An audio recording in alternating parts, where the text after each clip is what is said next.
Fala-se muito em exercícios específicos, mas será que para casos complexos de dor crônica existe exercício específico? Vamos refletir um pouco. Dentre as 18 probabilidades diagnósticas que eu trabalho, derivado das diversas estratégias de subgrupos na filosofia, no método científico, nos métodos de pesquisa, esses determinados subgrupos se entrelaçam para encontrar conjunto de características normativas que determinam o diagnóstico, o prognóstico e a qualidade ou tipo das intervenções que nós temos que oferecer aos pacientes com dores crônicas. Rotular um paciente simplesmente com a doença dor crônica, eu julgo ser extremamente reducionista, guardadas as devidas complexidades dos casos de pacientes com dor crônica. Por que eu falo isso para você? Eu falo isso porque um paciente com dor crônica pode ter diversas apresentações, inclusive apresentações que são duplas e concorrem entre si, ou apresentações que até mesmo se manifestam de forma tripla, concorrendo ou não concorrendo entre si. Então vamos falar um pouquinho aqui sobre um problema comum que você, como fisioterapeuta, deve conhecer: a hérnia de disco. A hérnia de disco, para o médico, basta que essa coluninha aqui tenha um prolapso entre as vértebras, um prolapso discal do núcleo do disco. Pronto, ali está a hérnia, está na ressonância. Mas será que essa hérnia comprime o nervo de forma relevante ao ponto de manifestar um sintoma? O paciente chega assim para você com o laudo da ressonância e com dor na lombar. Só que a gente sabe que se a dor dele fosse derivada da hérnia, aquela dor não estaria na coluna, estaria na perna, abaixo do joelho. Poderia até estar na coluna, mas tem um trajeto bem delimitado da raiz nervosa de L5 até a condução do nervo até a perna. Só que não basta apenas a topografia da dor ser compatível. Concorda comigo? Muitas vezes o paciente tem que apresentar a topografia da lesão, ou seja, a área de dor especificamente delimitada da lombar, descendo para a glútea, descendo por trás da coxa, se dividindo em dois, gerando parestesia, formigamento lá na perna, como também ele precisa apresentar um teste de tensão neural adversa. Nesse teste de tensão neural adversa, estando positivo, a gente faz um movimento específico com o paciente e o paciente fala: ai, essa é a minha dor. Pronto, encontrei. Esse paciente tem um trajeto da radiculopatia, tem a hérnia na ressonância, tem a dor que irradia até a perna e tem o teste de tensão neural adversa. O que esse paciente tem que apresentar também? Esse paciente tem que apresentar dificuldade de flexão de tronco. O paciente não consegue dobrar e quando dobra não ultrapassa a linha do joelho, na maioria esmagadora das vezes. Não quer dizer que é uma regra, é uma característica comum, associada a formigamento, associada a parestesia. O que esse paciente também pode apresentar? Esse paciente também pode apresentar uma perda de força no trajeto miotomal. O que é o trajeto miotomal? É a área do músculo correspondente à raiz nervosa que está afetada pela hérnia. Então, L4, L5 vai ser uma área, L5, S1 vai ser outra área.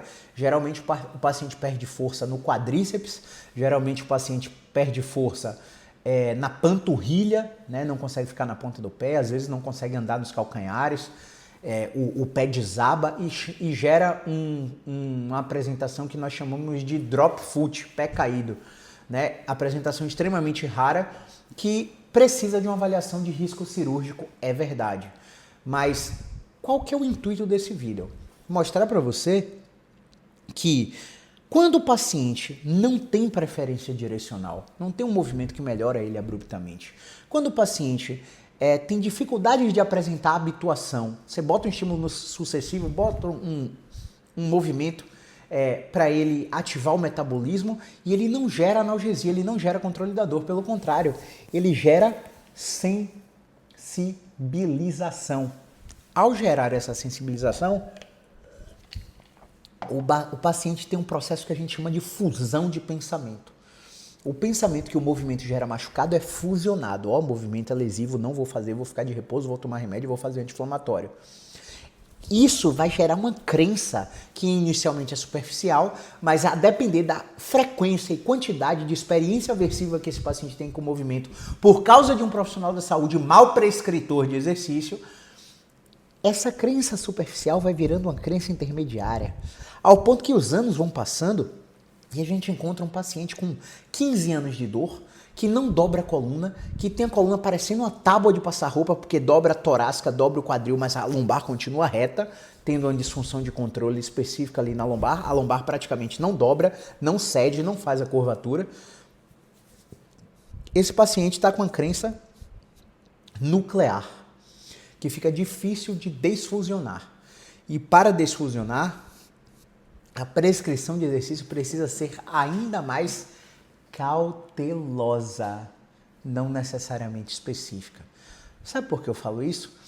Porque pacientes com casos complexos de dor crônica, não somente radiculopatias, como eu estou falando aqui nesse vídeo, eles já melhoraram aqui fazendo salto e aterrissagem, agachamento com saltos, fazendo polichinelos, fazendo corrida simulada no trampolim. O que é que tem de específico nisso?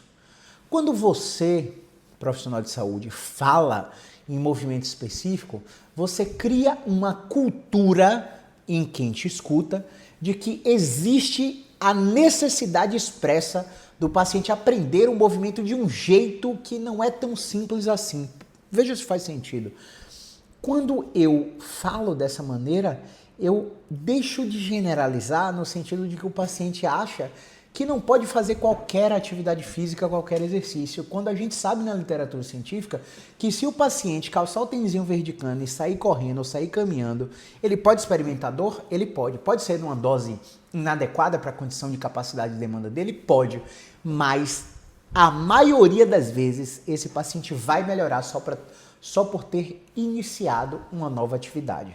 Então a gente precisa criar um discurso e nos comunicar terapeuticamente falando, de uma forma que incentive as pessoas a fazerem exercício e atividade física, a regularem seu sono, a melhorarem sua hidratação, sua alimentação, sua saúde mental. A gente não pode criar um discurso somente pautado no marketing para atrair um cliente para a gente. Porque em casos complexos de dor crônica, não existe essa tão falada especificidade da prescrição de exercício como existe no bloqueio de movimento. Por exemplo, hoje a gente melhorou um paciente com um movimento de extensão lombar sem tensão na raiz do nervo femoral direito. Então uma perna estava fora da maca, a outra perna estava na maca, e o paciente estava em extensão lombar. Caramba, de onde que você tirou esse movimento? O paciente ficou impressionado. Então, muitas vezes, é de especificidade que o paciente precisa. Mas na maioria esmagadora delas, os pacientes que são casos complexos de dor crônica, eles não precisam de tanta especificidade assim. Eles precisam de reassurance, eles precisam de encorajamento para iniciar uma atividade e começar a ativar o sistema analgésico, o sistema nervoso dele que está disfuncional. Faz sentido? Então, cuidado com a forma como você fala. Entenda que não é só sobre uma hérnia de disco, uma síndrome turna do carpo, uma fibromialgia, uma enxaqueca, uma condromalácia patelar, um esporão de calcânio, um mal perfurante plantar, uma fascite, uma trocanterite, um síndrome de impacto de ombro, de quadril, uma disfunção temporomandibular. Não é sobre o diagnóstico, mas é sobre a apresentação clínica associada à incapacidade, intensidade da dor e nível do sofrimento psicológico associado àquele problema. Quando a gente entende isso, a gente consegue rastrear conjuntos de características comuns entre os pacientes que nós mesmos atendemos, pautado em evidência científica, para que a gente reconheça o padrão clínico daquele paciente e que a gente saiba traçar um perfil psicológico e motivacional para saber quem é o paciente que está disposto à mudança de comportamento e quem não é o paciente que está disposto à mudança de comportamento. Porque esse paciente não estando disposto à mudança de comportamento, você vai poupar seu tempo. Você não vai gastar a sua energia desnecessariamente num paciente que não está disposto à mudança. Entende? Então fica com esse insight. Um grande abraço. Movimento é vida.